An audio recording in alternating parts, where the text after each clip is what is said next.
മനുഷ്യനാവട്ടെ മറ്റ് ജാലങ്ങളാവട്ടെ അവരുടെയൊക്കെ ജീവിതത്തിലെ അനിവാര്യമായ മൗലികമായ ഒരടിസ്ഥാന ഘടകമാണ് വെള്ളം അഥവാ ജലം. എല്ലാ നാഗരികതകളും രൂപപ്പെട്ടത് ജലത്തെ കേന്ദ്രീകരിച്ചാണ്.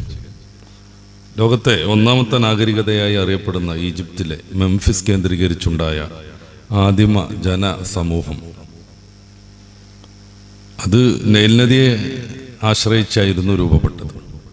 ഈജിപ്തിനെ കുറിച്ച് തന്നെ പറയുന്നത് നൈലിൻ്റെ പുത്രി എന്നാണ്. നൈൽ നദി ഇല്ലെങ്കിൽ ഈജിപ്ത് ഇല്ലെന്നർത്ഥം. ഈജിപ്ത് ആദിമ സംസ്കാരങ്ങളുടെ എല്ലാം വളർത്തിടമാണ്, ജന്മദേശമാണ്.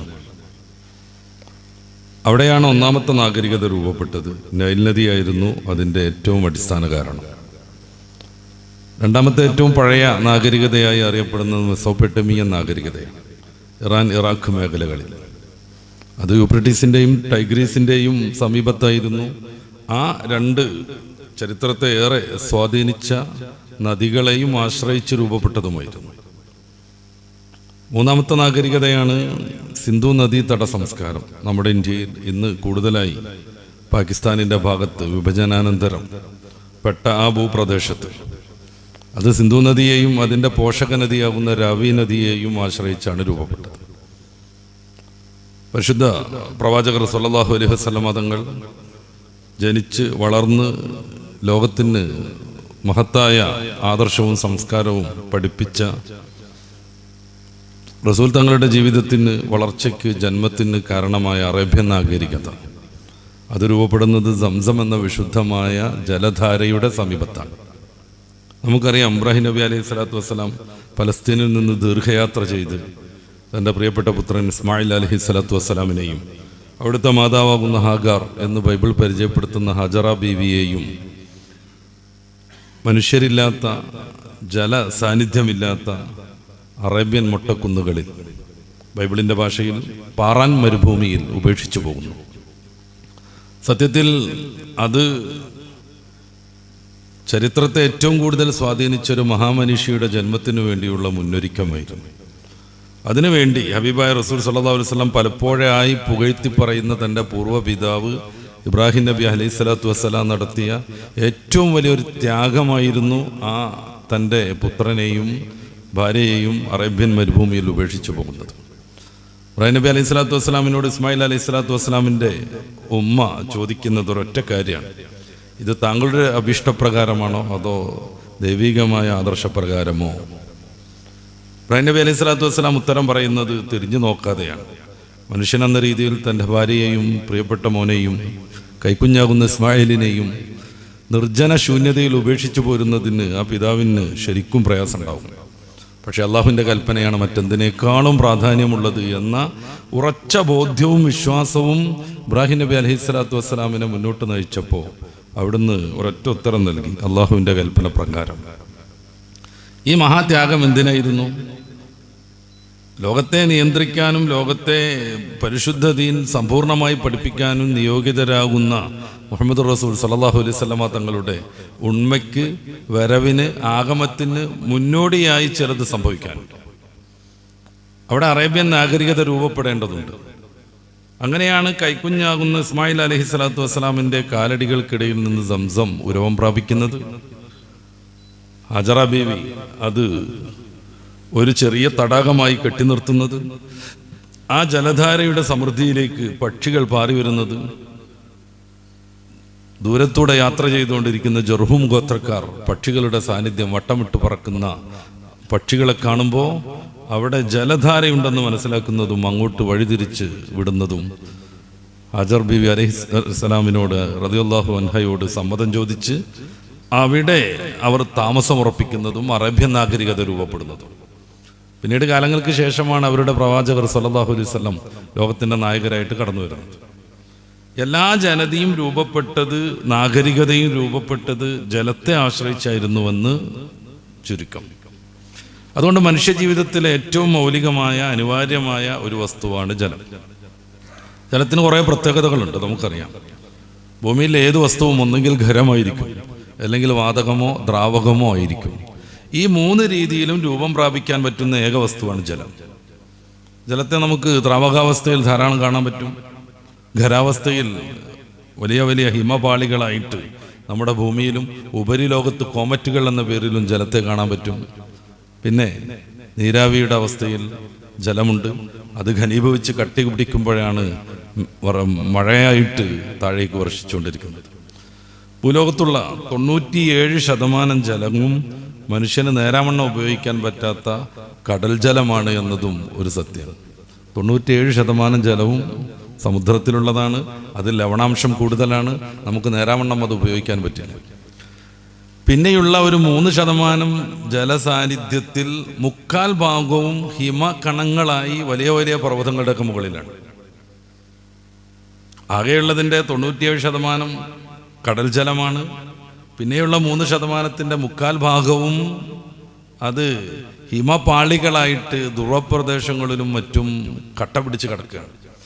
പിന്നെയുള്ള വളരെ കുറഞ്ഞ ആ ഒരു ജലത്തിൻ്റെ സാന്നിധ്യമാണ് നമ്മുടെ കിണറുകളിലുള്ളത്, പുഴകളിലുള്ളത്, നമ്മൾ ഉപയോഗിച്ചുകൊണ്ടിരിക്കുന്നത്. ഭൂഗർഭജലമായി ഭൂമിക്കടിയിൽ ശേഖരിക്കപ്പെടുന്നതും നമ്മൾ ബോർവെൽ വഴിയൊക്കെ കുത്തിയെടുത്ത് ഉപയോഗിച്ചുകൊണ്ടിരിക്കുന്നതും. പടച്ചറബിൻ്റെ ഏറ്റവും വലിയൊരു അനുഗ്രഹമായ ജലം കൃത്യമായ രീതിയിൽ അവതരിക്കുന്നില്ലെങ്കിൽ ഭൂമി മരുഭൂമിയായി പോകും. അള്ളാഹുവിൻ്റെ നിശ്ചയപ്രകാരം വേണ്ട ഇടങ്ങളിൽ അവൻ്റെ ഇറാദത്ത് പ്രകാരം, അവൻ്റെ താല്പര്യപ്രകാരം ജലധാരയുണ്ടാകുന്നു. നമുക്ക് ജലത്തിൻ്റെ തന്മാത്രകളെക്കുറിച്ചൊക്കെ അറിയാൻ പറ്റും. 2 ഹൈഡ്രജനും 1 ഓക്സിജനും ചേർന്നാൽ ജലമാകുന്നു. 1781 തന്നെ കൃത്രിമമായി ജലനിർമ്മാണം തുടങ്ങിയിട്ടുണ്ട്. പക്ഷെ മനുഷ്യൻ്റെ വമ്പിച്ച ആവശ്യങ്ങളെ പൂർത്തീകരിക്കാൻ പറ്റും വിധം ജലം നിർമ്മിക്കാൻ ഇന്നും സാധ്യമല്ല. മനുഷ്യൻ്റെ വമ്പിച്ച ആവശ്യങ്ങൾ, അവന് ഉപയോഗിക്കണം, കുടിക്കണം, അവന് കുളിക്കണം, മലക്കണം, അവൻ്റെ വസ്തുവകകൾ വൃത്തിയാക്കിക്കൊണ്ടിരിക്കണം, ഇങ്ങനെയുള്ള വിവിധങ്ങളായ ആവശ്യങ്ങളെ പൂർത്തീകരിക്കാൻ പറ്റും വിധം ജലം നിർമ്മിച്ചെടുക്കാൻ നമുക്ക് ഇപ്പോഴും സാധ്യമല്ല. ഇത്തിരി നിർമ്മിക്കണമെങ്കിൽ തന്നെയും വലിയ സംഖ്യ അതിന് ചെലവ് വരും. സുലഭമായി നമുക്ക് വെള്ളം ഉപയോഗിക്കണമെങ്കിൽ അത് മഴ വഴി ഭൂമിയിലേക്ക് എത്തിയിട്ട് വേണം. അതുകൊണ്ടാണ് മനുഷ്യന് ലഭ്യമാകുന്ന വലിയൊരു അനുഗ്രഹമായി വെള്ളത്തെ ഖുർആൻ എടുത്തു കാണിക്കുന്നത്. പരിശുദ്ധ ഇസ്ലാമിന് ഏത് ഭൂമിയിലെ വസ്തുവിനെയും ഉപയോഗപ്പെടുത്തുന്നതിന് കൃത്യമായ ചില മാനദണ്ഡങ്ങളുണ്ട്. അത് മനുഷ്യർക്കുള്ള ശേഷിപ്പാണെന്ന് എന്നല്ല, ലോകത്തിന് മൊത്തമുള്ള ബാക്കിയിരിപ്പാണെന്ന് മതം വിശ്വാസികളെ പഠിപ്പിച്ചു കൊണ്ടേയിരിക്കുന്നു. അതുകൊണ്ട് അമിതമായി അത് ഉപയോഗിക്കാൻ പാടില്ല. നമുക്ക് അങ്ങോട്ട് കടന്നു വരണം. അത് ദുരുപയോഗം ചെയ്യാൻ പാടില്ല. അത് നശിപ്പിക്കുന്ന പ്രവൃത്തികൾ നമ്മിൽ നിന്നുണ്ടാകാനേ പാടില്ല. ഇതൊരു അമൂല്യ വസ്തുവാണ്. തലമുറകൾക്കായിട്ട് അത് ശേഖരിക്കപ്പെടേണ്ടതാണ്. പരിശുദ്ധ ഖുർആൻ ജലത്തെ മുന്നിൽ നിർത്തി അള്ളാഹുവിൻ്റെ അനുഗ്രഹത്തെ പല രീതിയിൽ നമ്മളെ ഓർമ്മപ്പെടുത്തുന്നുണ്ട്. സൂറത്ത് വൽ മുൽക്കിൻ്റെ അവസാനത്തെ വചനത്തിൽ കുല്ലു വസ്ബഹ മാഉക്കും ഖൗറൻ ഫമയഅതീകും ബിമാഇൻ മഈൻ എന്ന് വളരെ ഭീഷണമായൊരു ചോദ്യം അള്ളാഹു നമ്മുടെ മുമ്പിൽ വെക്കുന്നുണ്ട്.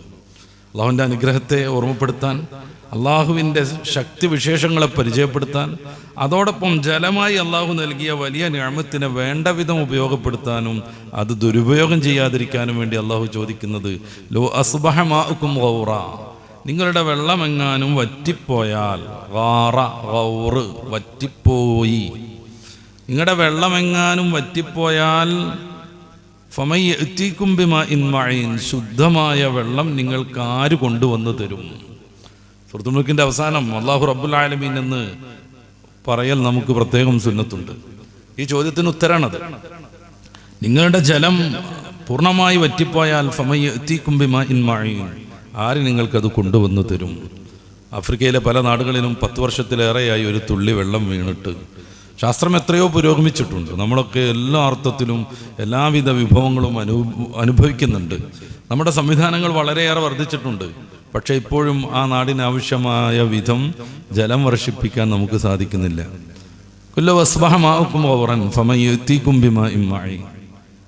പ്രകൃതി വിഭവങ്ങളിലെ പല കാര്യങ്ങളും മുന്നിൽ വെച്ച് അള്ളാഹു ഇത്തരം ചില ചോദ്യങ്ങൾ നമ്മുടെ മുമ്പിൽ വെക്കുന്നുണ്ട്. മനുഷ്യർ ബുദ്ധിയുള്ളവരാണ്.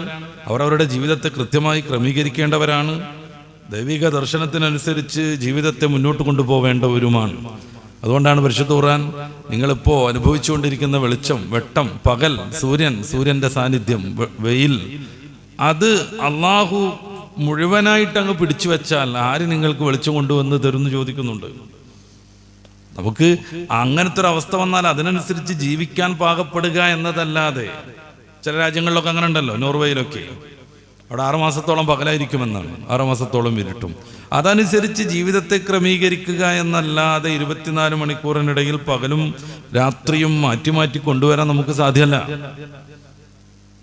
നിങ്ങൾ അനുഭവിച്ചുകൊണ്ടിരിക്കുന്ന രാത്രിയെ അള്ളാഹു പിടിച്ചു വെച്ച് രാത്രി തീരെ വരാതെ മുഴുവൻ പകലായി കഴിഞ്ഞാൽ ആര് നിങ്ങൾക്ക് രാത്രിയെ കൊണ്ടുവരുന്നു ഖുർആൻ ചോദിക്കുന്നുണ്ട്. നമ്മൾ ഇടയ്ക്കിടയ്ക്ക് ആവർത്തിച്ച് നമ്മുടെ ഹൃദയത്തോട് നെഞ്ചോട് ചേർത്ത് നിർത്തേണ്ട ചില ചോദ്യങ്ങളാണിതൊക്കെ. അള്ളാഹു നൽകിയ അനുഗ്രഹങ്ങൾ, നമ്മുടെ ആരോഗ്യം അള്ളാഹു പിൻവലിച്ചാൽ, നമ്മുടെ ദഹന വ്യവസ്ഥയെ അള്ളാഹു താറുമാറാക്കിയാൽ, നമ്മുടെ അന്നം താഴേക്ക് ഇറങ്ങാനുള്ള പ്രത്യേകമായ സംവിധാനത്തെ അള്ളാഹു വേണ്ടെന്ന് വെച്ചാൽ, നമ്മൾ കഴിച്ചുകൊണ്ടിരിക്കുന്ന ഭക്ഷണം ഇനി നൽകേണ്ടെന്ന് റബ്ബ് താല തീരുമാനിച്ചാൽ ഫമയത്തിക്കും ആരിതൊക്കെ കൊണ്ടുവന്ന് തരും? അള്ളാഹു റബ്ബുൽ ആലമീൻ. റബ്ബുൽ ആലമീനായ റബ്ബല്ലാതെ, തമ്പുരാനല്ലാതെ, രക്ഷിതാവല്ലാതെ ആർക്കും അത് സാധ്യമല്ലെന്ന് വിനയത്തിൻ്റെ മൂർത്തരൂപത്തിൽ നിന്ന് നമുക്ക് പറയാൻ കഴിയണം. അതിനാണ് ഖുർആൻ ജലത്തെക്കുറിച്ച് നമ്മൾ ഓർമ്മിപ്പിച്ചുകൊണ്ടേയിരിക്കുന്നത്. പരിശുദ്ധ ഇസ്ലാമിൻ്റെ വക്താക്കൾക്ക് ജീവിക്കാൻ വേണ്ടിയുള്ള ഉപാധി മാത്രമല്ല ജലം. നേരെ മറിച്ച് അവന് നിസ്കരിക്കണമെന്നുണ്ടെങ്കിൽ ഉളു എടുക്കണം. അവൻ്റെ നിർബന്ധ കർമ്മമാണ് നിസ്കാരം. ഏറ്റവും ചുരുങ്ങിയത് 5 പ്രാവശ്യം. ഈ 5 പ്രാവശ്യം നിസ്കരിക്കണമെങ്കിൽ ഉളു എടുക്കണം. അതിന് അനിവാര്യമാണ് ജലം, വെള്ളം. അപ്രകാരം വലിയ ശുദ്ധി എന്ന് പറയുന്ന പ്രത്യേകമായ സംവിധാനം ഉണ്ടാകുമ്പോൾ കുളിച്ച് ശരീരത്തെ വൃത്തിയാക്കണമെങ്കിൽ വെള്ളം ആവശ്യമാണ്. മാലിന്യമെന്ന് മതം പഠിപ്പിക്കുന്ന രക്തം, മൂത്രം പോലെയുള്ളത് വസ്തുവിലോ നമ്മുടെ വസ്ത്രത്തിലോ നമ്മുടെ ശരീരത്തിലോ പറ്റിക്കഴിഞ്ഞാൽ അത് ശുദ്ധീകരിക്കാനും മനുഷ്യന് ജലം വേണം.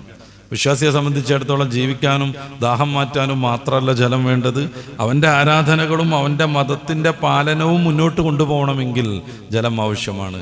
അതുകൊണ്ട് മറ്റാരെക്കാളും ജലം സംരക്ഷിക്കേണ്ടവരും ജലത്തിൻ്റെ കാര്യത്തിൽ ഏറ്റവും കൂടുതലായി ശ്രദ്ധ വെക്കേണ്ടവരുമാണ് വിശ്വാസികൾ. അതുകൊണ്ടാണ് പ്രവാചകർ സല്ലല്ലാഹു അലൈഹി വസല്ലം തങ്ങൾ ജലത്തെക്കുറിച്ചും ജലത്തിൻ്റെ ഉപയോഗത്തെക്കുറിച്ചും നമ്മളോട് കൃത്യമായി പറഞ്ഞുകൊണ്ടേയിരുന്നത്. ഖുർആനിൽ പലയിടങ്ങളിൽ നമുക്കത് കാണാൻ പറ്റും, ഹദീസുകളിൽ നമുക്ക് അത് കൃത്യമായി കാണാൻ പറ്റും. ഏതാനും ചില കാര്യങ്ങൾ മാത്രം സൂചിപ്പിച്ച് നമുക്ക് മറ്റു ചില ചർച്ചകളിലേക്ക് കടക്കാമെന്ന് തോന്നുന്നു. പരിശുദ്ധ ഖുർആനിൽ വെള്ളത്തിന് നൽകുന്ന വലിയ സ്ഥാനമാനങ്ങൾ കുറേയേറെ വിശദീകരിക്കുന്നുണ്ട്. സൂറത്തുൽ അംബിയാഇന്റെ 30-ാമത്തെ വാക്യത്തിൽ വജഅൽനാ മിനൽ മാഇ കുല്ല ഷൈഇൻ ഹയ്യ, വെള്ളത്തിൽ നിന്നാണ് എല്ലാ വസ്തുക്കളുടെയും ജീവൻ ഉൽപ്പാദിപ്പിക്കുന്നത് എന്ന് ഖുർആൻ പറയുന്നു. വജഅൽനാ മിനൽ മാഇ, വെള്ളത്തിൽ നിന്നാണ് നമ്മൾ ഉണ്ടാക്കിയത്, കുല്ല ഷൈഇൻ ഹയ്യ, എല്ലാ ജീവവർഗങ്ങളെയും. അത് നബി അലൈഹി സ്വലാത്തു വസ്സലാമിനെ കളിമണ്ണിൽ നിന്ന് സൃഷ്ടിക്കുന്നു. മണ്ണ് കളിമണ്ണായി രൂപപ്പെടാൻ പ്രധാനമായും ആവശ്യമുള്ളത് ജലമാണ്. മറ്റെല്ലാ ജീവിവർഗങ്ങളും ജനിക്കുന്നതും അപ്രകാരം തന്നെ ജീവിതം മുന്നോട്ട് കൊണ്ടുപോകുന്നതും ജലം കൊണ്ടാണ്, ജലത്തിൽ നിന്നാണ്. പരിശുദ്ധ ഇസ്ലാം പറയുന്നത് ഓരോ ജന്തുജാലങ്ങളെയും അവ്വിധം തന്നെ അള്ളാഹു സൃഷ്ടിച്ചു എന്നാണ്. അല്ലാതെ ഏതോ ഒരു അമീബ ആദ്യകാലത്തുണ്ടായിരുന്നു, അത് വിവിധ പരിണാമങ്ങൾക്കൊടുവിൽ മനുഷ്യനായി മാറി, അതിനിടയ്ക്ക് പല പല പല ജന്തുക്കൾ രൂപപ്പെട്ടു എന്നല്ല. ഈ പരിണാമവാദികളും പറയുന്നത് ആദ്യത്തെ ജീവസാന്നിധ്യം ജലത്തിലായിരുന്നു എന്നാണ്. ഇസ്ലാമിൻ്റെ ആദർശം ഞാൻ പറഞ്ഞു. പരിണാമത്തിൻ്റെ ഏതെങ്കിലും ചില ഭാഗങ്ങൾ മതത്തിനോട് യോജിച്ചു വരുന്നുണ്ടോ ഇല്ലേ എന്നുള്ളത് മറ്റൊരു ചർച്ചയാണ്. ഇനി പരിണാമമാണ് ലോകത്ത് സംഭവിച്ചുകൊണ്ടിരുന്നത് എന്ന് പറഞ്ഞാൽ അത് മതത്തിന് വിരുദ്ധമാണോ എന്നത് വേറെ ഒരു ചർച്ചയാണ്. ഞാൻ അങ്ങോട്ട് കിടക്കുന്നില്ല. നമ്മുടെ ജലം എന്ന രീതിയിൽ നിന്ന് നമ്മുടെ ചർച്ച മാറിപ്പോകും. ഇസ്ലാം പറയുന്നത് അടിസ്ഥാനപരമായും മനുഷ്യനെ മനുഷ്യനായി പടച്ചു, മറ്റ് ജന്തുക്കളെ ആ ജന്തുക്കളായി തന്നെ സൃഷ്ടിച്ചു എന്നാണ്. അങ്ങനെ സംഭവിക്കുമ്പോഴും ഇനി പരിണാമവാദികൾ പറയുന്നത് പോലെ ഏതോ ഒരു ജന്തു എന്ന് വെച്ചാൽ ആദ്യത്തെ ജീവകണമാകുന്ന അമീബയാകുന്ന ഏകകോശ ജീവി രൂപപ്പെട്ട് അതിൽ നിന്ന് പരിണമിച്ച് എവല്യൂഷൻ നടന്ന് ലോകത്ത് വിവിധ ജന്തുവർഗങ്ങൾ മനുഷ്യനടക്കം രൂപപ്പെട്ടു എന്ന് പറഞ്ഞാലും ഈ അമീബയും രൂപപ്പെടുന്നത് ജലത്തിലാണെന്ന് അതിൻ്റെ ആളുകൾ പറഞ്ഞുകൊണ്ടിരിക്കുന്നു. വജഅൽനാ കുല്ല ഷൈഇൻ മിനൽ മാഇ കുല്ല ഷൈഇൻ ഹയ്യ്, എല്ലാ സജീവ വസ്തുക്കളെയും നമ്മൾ പടച്ചത് വെള്ളത്തിൽ നിന്നാണ്. അത് ഇങ്ങനെ നിലനിന്ന് പോകുന്നതും വെള്ളത്തിൽ നിന്നാണ്. നമുക്കറിയാം, ജലമില്ലെങ്കിൽ സാധാരണഗതിയിൽ ജീവജാലങ്ങൾക്ക് മുന്നോട്ട് പോകാൻ കഴിയില്ല. മനുഷ്യനടക്കം മറ്റു മൃഗങ്ങൾക്കടക്കം ജലമില്ലെങ്കിൽ മുന്നോട്ട് പോകാൻ കഴിയില്ല. അവയുടെ ജീവൻ നിലനിൽക്കുന്നതും വെള്ളം കൊണ്ടാകുന്നു എന്നർത്ഥം. ഈ ആയത്തിൽ തന്നെയാണ് അവലെ മറല്ലദീന കഫറു അന്ന സമാവാതി വൽ അർള കാനതാ റത്തഖൻ ഫഫതഖ്നാഹു എന്ന് അല്ലാഹു പറയുന്നത്. അവലം മറല്ലദീന കഫറു, അവിശ്വാസികൾ ആലോചിക്കുന്നില്ലേ? അന്ന സമാവാത്തി വല്ലർദി, ഈ മഹാപ്രപഞ്ചം കാനത്താ റതഖൻ, ഒട്ടിപ്പിടിച്ചൊന്നായിരുന്നു. ഫഫതഖ്നാഹുമാ, നാം ഉദ്ദേശിച്ചപ്പോൾ നാം അതിനെ ഭിന്നിപ്പിച്ചു, നാം അതിനെ പിളർത്തി, നാം അതിനെ വ്യത്യസ്ത ഗ്രഹങ്ങളും ഉപഗ്രഹങ്ങളും നക്ഷത്രങ്ങളുമാക്കി മാറ്റി എന്ന് ഖുർആൻ പറയണത്. ഇന്ന് പ്രപഞ്ചം രൂപപ്പെട്ടത് എങ്ങനെയെന്നതിനെ കുറിച്ച് ഏറ്റവും ആധികാരികമായ പൊതുവെ ശാസ്ത്രലോകം അംഗീകരിക്കുന്ന സിദ്ധാന്തം ബിഗ് ബാങ് തിയറിയാണ്. അത് ഞാൻ വിശദീകരിക്കല്ല. എന്താ ബിഗ് ബാങ് തിയറി എന്ന് പറഞ്ഞാൽ? ഈ മഹാപ്രപഞ്ചം ഒരൊറ്റ നെബുലയായിരുന്നു എന്നാണ് അത് പറയുന്നത്. എന്നിട്ട് അതിലൊരു വലിയ സ്ഫോടനം നടന്നു, മഹാവിസ്ഫോടനം നടന്നു, അത് വിവിധങ്ങളായ കണങ്ങളായി മാറി, അത് ഓരോന്നും ഗ്രഹങ്ങളും ഉപഗ്രഹങ്ങളും കോമറ്റുകളും വാൽനക്ഷത്രങ്ങളും നക്ഷത്രങ്ങളും ഒക്കെയായി രൂപപ്പെട്ടു എന്നാണ്. ഈ സൂക്തത്തിൽ തന്നെയാണ് റബ്ബ് തആല അതുകൂടെ പറയുന്നത്. അവലം മറല്ലദീന കഫറു, അവിശ്വാസികളാകുന്ന ജനം ആലോചിക്കുന്നില്ലേ? അവർ കാണുന്നില്ലേ? അവർ മനസ്സിലാക്കുന്നില്ലേ? അന്ന സമാവാത്തി വല്ലർദ കാനത്താ റതഖൻ, ഈ മഹാപ്രപഞ്ചം ഒരൊറ്റ വസ്തുവായി ആയിരുന്നുവെന്ന്. ഫഫതഖ്നാഹുമാ, അതിനെ നമ്മൾ പിന്നീട് ഛേദിക്കുന്നു, ഭിന്നിക്കുന്നു, നാം അതിനെ വിവിധ ഗ്രഹങ്ങളും നക്ഷത്രങ്ങളും വസ്തുക്കളുമാക്കി മാറ്റുന്നു. ഇതവരാലോചിക്കുന്നില്ലേ? അത് കഴിഞ്ഞാണ് അള്ളാഹു പറയുന്നത് വജഅൽനാ മിനൽ മാഇ കുല്ല ഷൈഇൻ ഹയ്യ്, എല്ലാ വസ്തുക്കളെയും നമ്മൾ പടക്കുന്നത് ജലത്തിൽ നിന്നാകുന്നു. അഫലാ യുഅ്മിനൂൻ, എന്തുകൊണ്ട് നിങ്ങൾക്ക് വിശ്വസിക്കാനാകുന്നില്ല? ഖുർആനിൽ ജലമടക്കമുള്ള പ്രധാനപ്പെട്ട നിഅമത്തുകളെയൊക്കെ എണ്ണിപ്പറയുന്നത് വിശ്വാസത്തെ രൂഢമൂലമാക്കാനാണ്. പടച്ച റബ്ബിന്റെ സാന്നിധ്യത്തെ നമുക്ക് പിന്നെയും ബോധ്യപ്പെടുത്തി തരാനാണ്. ഞാൻ നേരത്തെ പറഞ്ഞു, H2O എന്ന് പറയുന്ന 2 ഹൈഡ്രജനും 1 ഓക്സിജനും രൂപപ്പെട്ടാൽ ജലത്തിന്റെ തന്മാത്ര ഉണ്ടാകുമെന്ന് നമുക്കറിയാം. അങ്ങനെ ജലത്തെ സൃഷ്ടിക്കാനുള്ള ശ്രമവും അതിൽ ഏകദേശം വിജയിച്ചതും അടുത്ത കാലത്തൊന്നുമല്ല, 1780 കാലത്താണ്. അന്ന് ഇതിൻ്റെ അടിസ്ഥാനപരമായ ആശയം നമ്മൾ കണ്ടെത്തിയിട്ടും ഇതുവരെയും മനുഷ്യന്റെ വമ്പിച്ച ആവശ്യങ്ങൾക്ക് ഉപയുക്തമാകും വിധം ജലത്തെ നിർമ്മിച്ചെടുക്കാനുള്ള സംവിധാനം നമ്മുടെ മുമ്പിലില്ല. അപ്പൊ അള്ളാഹുവിന്റെ നിഅമത്തുകളെ കുറിച്ച് നമ്മളെ നിരന്തരം ബോധ്യപ്പെടുത്താൻ ആകാശത്തെയും ഭൂമിയെയും നക്ഷത്രങ്ങളെയും ജലത്തെയും ജലം വർഷിച്ചുകൊണ്ട് ഭൂമിയിലുണ്ടാകുന്ന വിഭവങ്ങളെ കുറിച്ചും ഖുർആൻ ഓർമ്മപ്പെടുത്തിക്കൊണ്ടേയിരിക്കുന്നു. ഞാൻ ആയത്തുകൾ ഉദ്ധരിക്കുന്നില്ല. ഖുർആനിൽ ഏകദേശം കുറേ ഇടങ്ങളിൽ ഈ ജലത്തെക്കുറിച്ച് തന്നെ പറയുന്നുണ്ട്. ആ ജലം നമ്മൾ ആകാശത്തിൽ നിന്ന് ഇറക്കി. ആകാശം എന്ന് പറഞ്ഞാൽ ഖുർആന്റെ ഒരു പ്രയോഗമാണ്, ഉപരിലോകം എന്നാണ് അതിൻ്റെ ഒരർത്ഥം. ആകാശം എന്ന് പറഞ്ഞാൽ സ്ഥൂലവസ്തുവാകുന്ന ആകാശം ഖുർആന്റെ പ്രയോഗത്തിന്റെ അർത്ഥം തന്നെയാണ്. പ്രത്യേകിച്ചും ഖിയാമത്ത് നാളിനെ കുറിച്ചൊക്കെ പറയുമ്പോൾ ആ സ്ഥൂലവസ്തുവാകുന്ന ഒരു വലിയ സംഗതിയാണ് ഇസ്ലാമിന്റെ വീക്ഷണത്തിൽ ആകാശം. ഉപരിലോകത്തുണ്ടാകുന്ന കുറേ മേഘങ്ങളും അങ്ങനെ നമുക്ക് തോന്നുന്നതായ ഒരു സാങ്കല്പികമായ സംഗതിയല്ല ആകാശം. നേരെ മറിച്ച് നല്ല സ്ഥൂല വസ്തുവായ ഒരു കോൺക്രീറ്റായ മാറ്റർ, നല്ലൊരു പിണ്ഡമാണ് ഈ ആകാശം. അതുകൊണ്ടാണ് ഖുർആൻ ഖിയാമത്ത് നാളിന്റെ അനുബന്ധമായി ആകാശം പൊട്ടിപ്പിളരുന്നത് പറയുന്നത്, ആകാശം കത്തി ഉരുകുന്നത് പറയുന്നത്, റോസാപ്പൂ പോലെ ചുമന്നു പോകുമെന്ന് പറയണത്, എണ്ണ പോലെ ഒഴുകുമെന്ന് പറയുന്നത്. ആകാശം എണ്ണ പോലെ ഒഴുകും, ഉരുകിയ ചെമ്പ് പോലെ ദിറ്റിറ്റ് വീഴും. അപ്പൊ ഖുർആന്റെ വീക്ഷണത്തിൽ ആകാശം എന്ന് പറഞ്ഞാൽ ഒരു സ്ഥൂല വസ്തു തന്നെയാണ്, കേവലം സങ്കല്പല്ല. എന്നാൽ ഉപരിലോകം എന്ന അർത്ഥത്തിനും മേൽഭാഗം എന്ന അർത്ഥത്തിനും സമ എന്ന പ്രയോഗം ഖുർആനിലുണ്ട്, മറ്റ് അറബി സാഹിത്യങ്ങളിലുമുണ്ട്. സമ എന്ന് പറഞ്ഞാൽ തന്നെ ഉയർത്തി എന്നാണ് അർത്ഥം. ഇന്നല്ലദീ സമക സമാ ബനാലന എന്നൊക്കെയുള്ള കവിതകളൊക്കെ അറബി സാഹിത്യം പഠിക്കുമ്പോൾ നമ്മുടെ വിദ്യാർത്ഥികൾ പഠിക്കാറുണ്ട്. അപ്പോൾ ഉപരിലോകത്തിൽ നിന്ന് അള്ളാഹു വെള്ളമിറക്കി. അതെങ്ങനെയാണ് സംഭവിക്കുന്നത്? ഖുർആൻ തന്നെ പറയുന്നുണ്ട്, മേഘങ്ങളെ കാറ്റുമുഖേന അള്ളാഹു നയിക്കുന്നു. അങ്ങനെ മേഘങ്ങൾ വിവിധ ഇടങ്ങളിൽ നിന്ന് കൂടിച്ചേർന്ന് അത് ഘനീഭവിക്കുന്നു, എന്ന് വെച്ചാൽ കനം കൂടുന്നു. മേഘങ്ങൾ പലയിടങ്ങളിലുള്ള മേഘങ്ങളെ അള്ളാഹു തെളിച്ചു കൊണ്ടുപോകുന്നു. അങ്ങനെ തെളിച്ച് ഈ മേഘങ്ങളെല്ലാം ഒരു സ്ഥലത്ത് കേന്ദ്രീകരിക്കുമ്പോൾ അതിന് ഘനം കൂടുന്നു. അങ്ങനെ ആകാശത്ത് അല്ലെങ്കിൽ അന്തരീക്ഷത്ത് ഉപരിലോകത്ത് പിടിച്ചു നിൽക്കാൻ പറ്റാത്ത വിധം അതിന് കനം കൂടുമ്പോൾ ആ മേഘം വെള്ളമായി താഴെ കുതിർന്ന് വീഴുന്നു. ഇതാണ് മഴ. അപ്പോ എങ്ങനെ ഭൂമിയിൽ മഴ രൂപപ്പെടുന്നത്? പൊതുവെ വെള്ളം ബാഷ്പീകരിച്ച്, കടലിലും മറ്റുമുള്ള വെള്ളം ബാഷ്പീകരിച്ച് അന്തരീക്ഷത്തേക്ക് ഉയർന്ന് അത് നീരാവിയായി അവിടെ ഇങ്ങനെ നിന്ന് അവസാനം നേരത്തെ പറഞ്ഞതുപോലെ അത് കുറേയിടങ്ങളിൽ നിന്ന് സെറ്റാവുമ്പോൾ ഘനം കൂടി ഘനീഭവിച്ച് അത് താഴേക്ക് ഇറ്റ് വീഴുന്നു. ഇതാണ് മഴ. പക്ഷേ ഉപരിലോകത്തേക്ക് പൊന്തിപ്പോകുന്ന ബാഷ്പീകരിക്കപ്പെട്ട നീരാവിയുടെയും മഴക്കാലത്ത് താഴേക്ക് ഇറങ്ങി വരുന്ന മഴയുടെയും കണക്കെടുക്കാൻ ഏകദേശം പറ്റും ഇപ്പോൾ. അപ്പോൾ ഈ പൊന്തിപ്പോകുന്ന നീരാവിയേക്കാളും വെള്ളം ഓരോ വർഷത്തിലും താഴേക്ക് വരുന്നുണ്ട് എന്ന് കണ്ടെത്തിയിട്ടുണ്ട്. അങ്ങനെ വരുമ്പോൾ മറ്റു ചിലതും ഇതിൽ കൂടുന്നുണ്ട്. അതാണ് അന്തരീക്ഷത്തിൽ കെട്ടിക്കിടക്കുന്ന വലിയ ഐസ് പാളികൾ. അതും ജലമായി മഴയായി രൂപപ്പെട്ട് താഴേക്ക് വരുന്നു. ഇങ്ങനെയാണ് ജലത്തിൻ്റെ താഴേക്കുള്ള വരവ് അല്ലെങ്കിൽ മഴയുടെ വർഷിക്കൽ എന്ന് ശാസ്ത്രലോകം പറയുന്നു. പരിശുദ്ധ ഖുർആനിൽ ഇതിന് വിരുദ്ധമായ ഒരു പരാമർശമില്ല. എന്ന് വെച്ചാൽ അല്ലാഹു മേഘങ്ങളെ കാറ്റുവഴി സംഘടിപ്പിക്കുന്നുവെന്ന് ഖുർആൻ പറയുന്നു. പിന്നെ നമ്മളൊക്കെ പണ്ട് പഠിച്ചതുപോലെ മഹാനായ മീകായിൽ അലൈഹിസ്സലാത്തു വസ്സലാമാണ് മഴയെ വർഷിപ്പിക്കുന്നത് എന്നത് ഇതിന് വിരുദ്ധമല്ലേ എന്നൊക്കെ ചിലപ്പോൾ ചോദിച്ചു പോകും.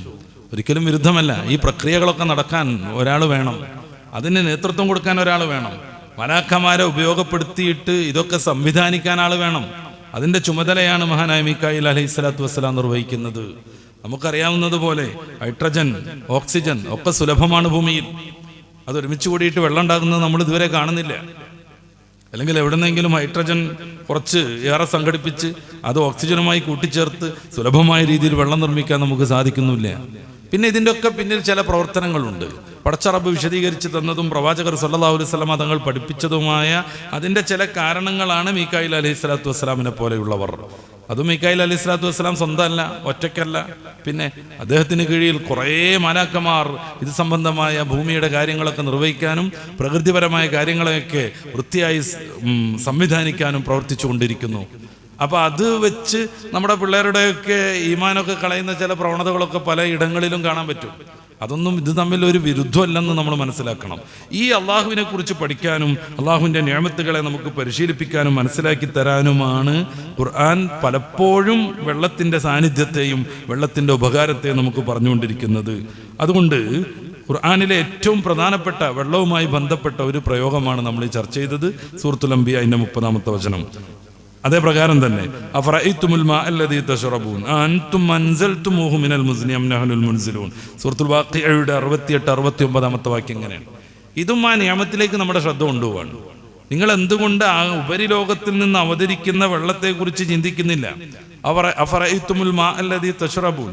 മനുഷ്യനെ ഏറ്റവും മൗലികമായിട്ട് പെട്ടെന്ന് ബോധ്യപ്പെടുന്ന വെള്ളത്തിന്റെ ഉപയോഗം കുടിക്കുക എന്നുള്ളതാണ്. ദാഹിച്ചു വരണ്ടാൽ വല്ലാതെയൊന്നും നമുക്ക് മുന്നോട്ട് പോകാൻ കഴിയില്ല. അപ്പം മനുഷ്യനെ ഏറ്റവും ബന്ധപ്പെടുന്ന പെട്ടെന്ന് മനസ്സിലാകുന്ന വെള്ളത്തിൻ്റെ ഒരു ഉപകാരം മുന്നിൽ വെച്ച് അള്ളാഹു ചോദിക്കുകയാണ്, നിങ്ങൾ കുടിച്ചുകൊണ്ടിരിക്കുന്ന വെള്ളത്തെക്കുറിച്ചൊന്ന് ആലോചിച്ചു നോക്കിക്കേ. ആ അൻതും അൻസൽതുമൂഹു മിനൽ മുസ്ൻ, മേഘങ്ങളിൽ നിന്ന് നിങ്ങളാണോ അവയെ അവതരിപ്പിച്ചത്? അം നഹ്നുൽ മുൻസിലൂൻ, അതോ നാം ആണോ അതിനെ അവതരിപ്പിച്ചത്? വളരെ പ്രധാനപ്പെട്ടൊരു ചോദ്യം. മേഘങ്ങൾ ഇങ്ങനെ കാണും, ഇപ്പോൾ മഴ പെയ്യുമെന്ന് നമ്മൾ വിചാരിക്കും. പക്ഷേ ആ മേഘങ്ങൾ വഴിമാറിപ്പോകും. അവർക്ക് എത്ര അനുഭവം ഉണ്ട് നമുക്ക്? നമ്മൾ വിചാരിച്ചിട്ട് നമ്മുടെ ഏതെങ്കിലും ഒരു ചെറിയ സംഗതികളും ഉപകരണങ്ങളും ഒക്കെ ഉപയോഗപ്പെടുത്തിയിട്ട് വെള്ളത്തെ നമുക്ക് വേണ്ട വിധം വർഷിപ്പിക്കാൻ നമുക്ക് ഇപ്പോഴും സാധ്യമല്ല. മേഘങ്ങളെല്ലാം അന്തരീക്ഷത്തിലേക്ക് പ്രത്യേകമായ സംവിധാനം ഉപയോഗിച്ച് കയറിപ്പോയി മേഘങ്ങളെ സംവിധാനിച്ച് അതിനെ സംഘടിപ്പിച്ച് പിന്നീട് ചില പ്രത്യേക രാസവസ്തുക്കൾ അതിൽ വിതരണം ചെയ്ത് വെള്ളം മഴ പെയ്യിപ്പിക്കാനുള്ള സംവിധാനം നമുക്കുണ്ട്. അത് തിയറിയിൽ ഒതുങ്ങലാണ്. പലപ്പോഴും തിയറിയിൽ ഒതുങ്ങലാണ്. അല്ലെങ്കിൽ വമ്പിച്ച സാമ്പത്തിക ഭദ്രതയുള്ള രാജ്യങ്ങൾക്ക് അവർക്ക് ആവശ്യമുള്ള വിധം വെള്ളത്തെ മഴയെ വർഷിപ്പിച്ചുകൊണ്ടിരിക്കാൻ സാധിക്കണം. ഇല്ല, വേനലിൽ വരളാനാണ് അവരുടെ വിധി. വലിയ കാട്ടുതീയൊക്കെ പിടിച്ചു പല രാജ്യങ്ങളിൽ, അമേരിക്കയിലും ഇസ്രായേലിലുമൊക്കെ. ശാസ്ത്രരംഗത്ത് ഏറ്റവും ഔന്നത്യമുള്ളവരാണവർ. ഭൂമിയിൽ നിന്നുള്ള വെള്ളം ഹെലികോപ്റ്ററിലും മറ്റും കൊണ്ടുപോയിട്ട് ഈ തീയിൻ്റെ മുകളിൽ വർഷിക്കുക എന്നതല്ലാതെ വിവിധങ്ങളായ ഇടങ്ങളിൽ നിന്ന് മേഘത്തെ സംവിധാനിച്ച് സംഘടിപ്പിച്ച് അതിൽ പ്രത്യേകമായ രാസവസ്തുക്കൾ വിതരണം ചെയ്ത് അല്ലെങ്കിൽ വിതറിയിട്ട് അത് മഴയായിട്ട് വർഷിപ്പിക്കാനുള്ള പ്രായോഗികമായ സംവിധാനം ഇന്നും നിലവിലില്ല.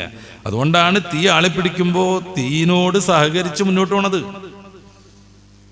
അതുകൊണ്ടാണ് പടച്ച റബ്ബ് ചോദിക്കുന്നത്, മേഘങ്ങളിൽ നിന്ന് വെള്ളത്തെ, ജലത്തെ, മഴയെ നിങ്ങൾക്ക് ആവശ്യമുള്ള വിധം വർഷിപ്പിക്കുന്നത് നിങ്ങളാണോ അത് നാം ആണോ? ഒറ്റ ഉത്തരേ ഉള്ളൂ, പടച്ച റബ്ബാണെന്ന്. അങ്ങനെ വരുമ്പോൾ വെള്ളത്തിൻ്റെ മൂല്യം നമുക്ക് മനസ്സിലാക്കാൻ പറ്റും.